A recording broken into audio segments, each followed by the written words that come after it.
Hey friend, welcome back to the Created Worthy podcast. I am your host and fellow worthy warrior, Danielle Damrell. On this show, we are creating space for genuine connection by unifying women of all ages, backgrounds, and experiences. So grab your favorite drink and get ready to listen as we take a deep dive into our stories, making sure to honor and protect them in the process. We will also uncover the threads of creative processing that have already played a part in each of our lives. When we know how to utilize this as a skill, we can continue growing into the joy-filled, triumphant women we are created to be. You are created worthy. Hello, Created Worthy listeners and people who are joining us on YouTube. I think we would still call you listeners, even though you're watching the video. But this is a very different episode of Created Worthy. I am not in my studio downstairs. I'm in my office, which is in my living room. And I just wanted to give you a little glimpse into what my private creative processing workshops consist of. So the first workshop that we did back in January was all about processing play. Processing play as an adult is a lot different than processing play as a kid. It comes a lot more naturally. So I'm going to give you a little sneak peek into the content that we go over in the creative processing workshops before jumping into the actual creative processing sessions that we do together as a community. But I think that this topic has been very impactful for quite a few people, including myself. So I just want to give it to you guys as well, and then invite you to join us if this is something that resonates with you. So the Greek philosopher Plato once said, "You can discover more about a person in an hour of play than in a year of conversation." The reason Plato said this was because he understood the power and the benefits of play. We are here to talk about engaging in play as a creative processing method. But in order to do that, you have to understand the purpose of play. Play allows people to try new things, learn new skills, and create or act out life events. When playing, people typically let their guard down and feel as though they are in a non-threatening atmosphere. But we have to get to the place where we see play as an acceptable thing to do as adults. There is a stigma linked to adult play as a processing method or therapy type. People generally think that play therapy specifically is just for children, and that is caused by a cultural misinterpretation. Many see it as childish or working against the type of productive work that is required of us as adults. Because of this stigma, the research behind the benefits of adult play therapy is limited, but the results of those who have engaged in this type of processing technique are so vast and prove to be a highly effective way to tap into the subconscious and unleash our potential. So, understanding the difference between engaging in play as an adult versus as a child is important to clarify because there are distinct differences. The basic goals of play are the same between all who engage in it: to create space where people feel at ease to express their true thoughts and feelings and to deepen the relationships of those involved in a non-threatening way. We play so that we can enjoy our life. We engage in play so that we can create space for joy in our life.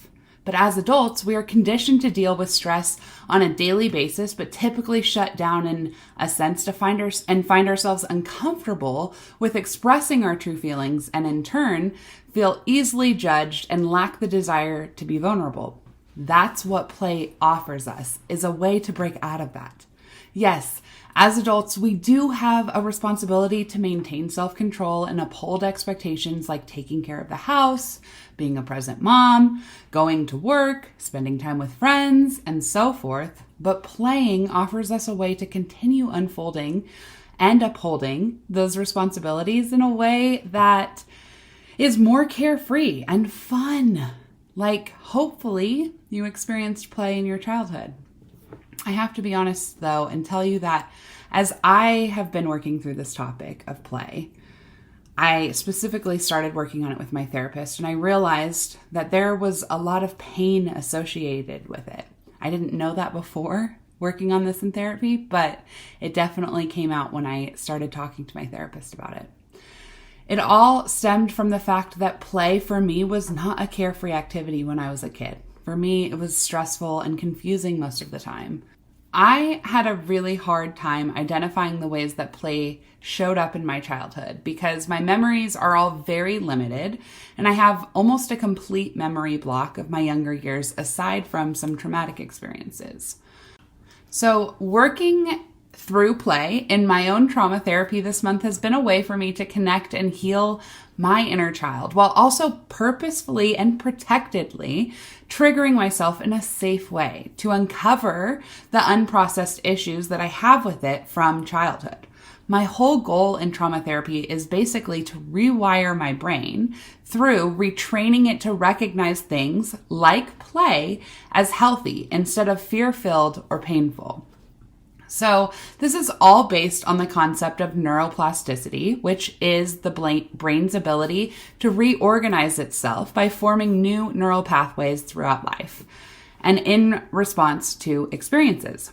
So while the brain usually does this itself in response to injury or disease, humans, if we focus our attention enough, can slowly rewire these neural pathways. Again, I want to remind you over and over that I am not a therapist and I'm not equipped to take you through any deep trauma. I share this in my workshop as well.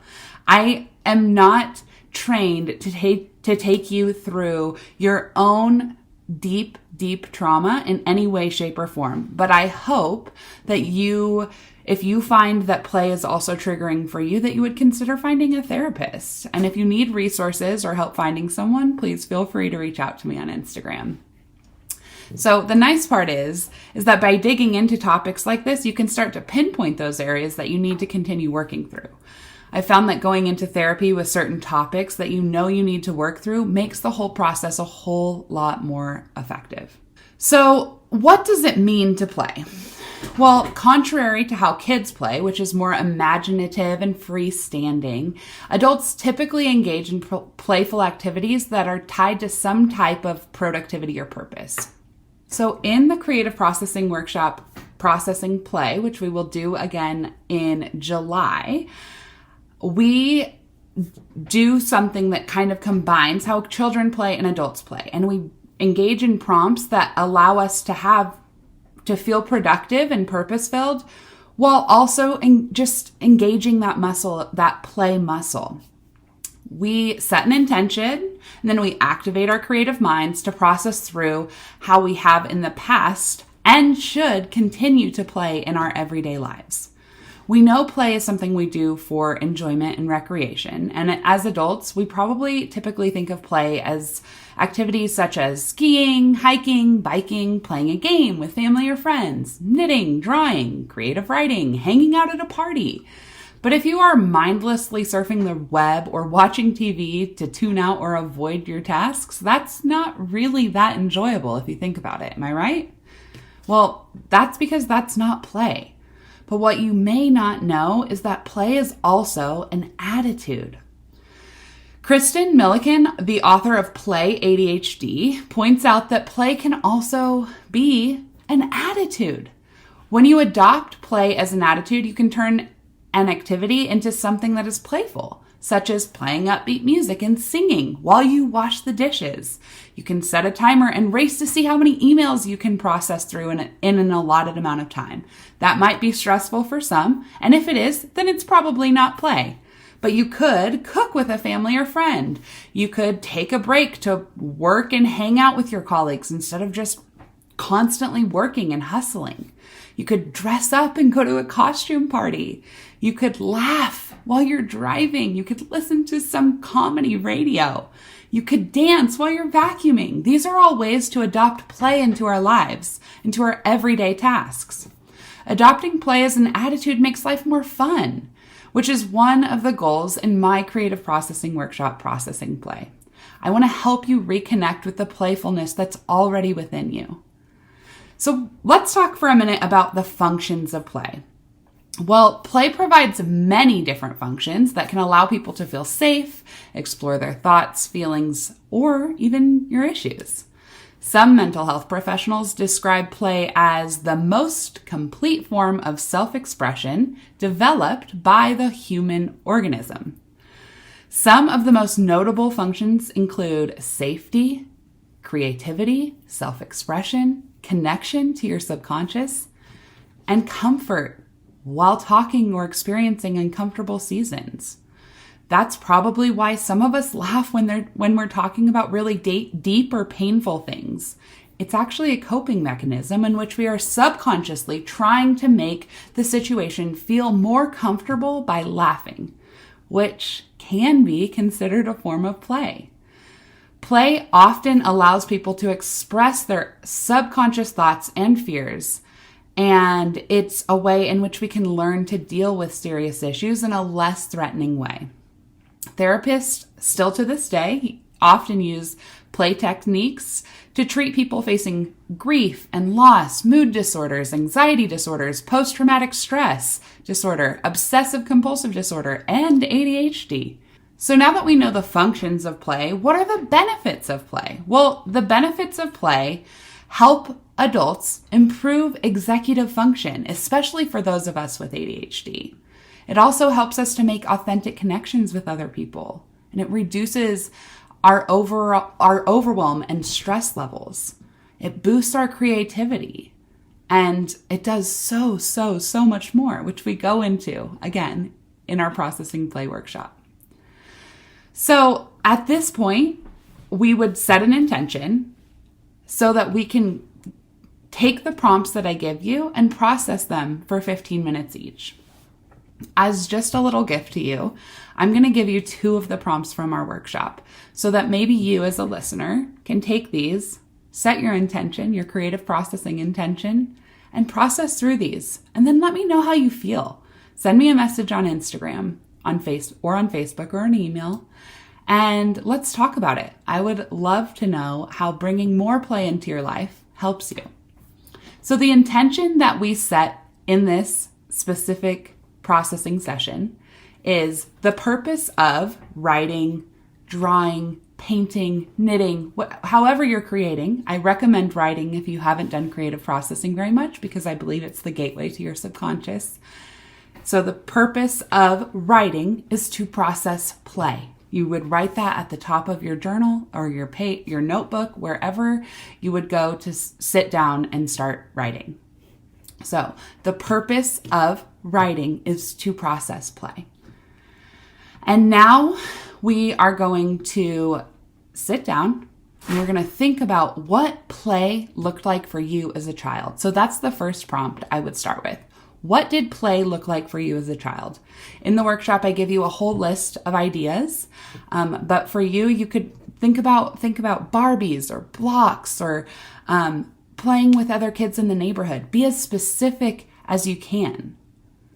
Or maybe if you were like me and you don't have specific memories, and maybe you didn't have time to play, or you don't have memories of playing, write down, was there time for play for you? Was play encouraged? And if not, process that. So if the prompt is, what did play look like for you as a child? And if you can't remember, then process how play was obsessed with you as a child. Did you have to be the adult? Was there no time for play? Was play encouraged? That's processing prompt number 1.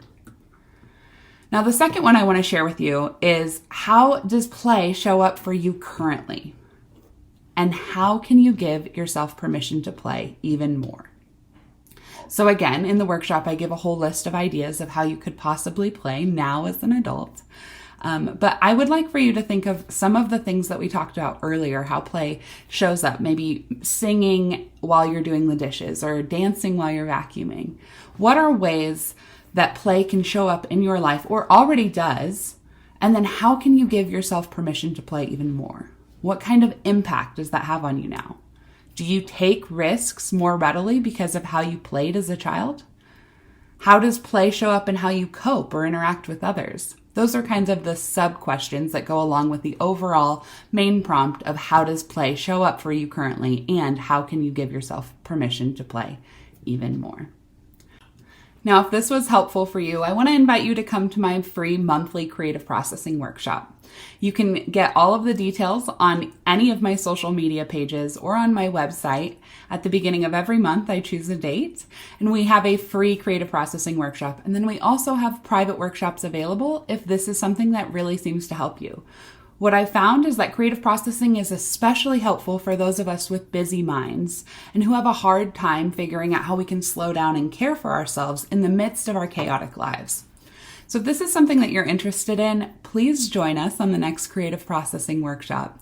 And I will give you all of the details of how creative processing can be utilized as a tangible tool every day in your life to bring you more clarity, peace, and joy. All right, I hope you guys enjoyed this episode, and I would love to know if this was helpful for you. If it was, make sure to leave a comment or a review or send me a message, and I am excited to hear from you all soon. Have a good day. Thanks for listening.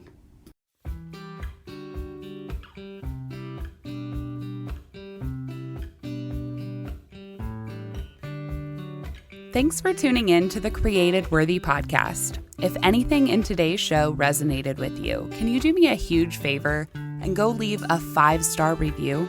This helps more listeners find the show, and it also expands the impact, messages, and stories that are shared here. All the links and guest information are in the show notes. If you're on social media, I want to personally invite you to continue the conversations about these important topics that we're talking about. You can find Created Worthy on both Instagram and Facebook by just typing in Created Worthy Podcast. Can't wait to talk to you soon, friend. And don't forget, you are created worthy.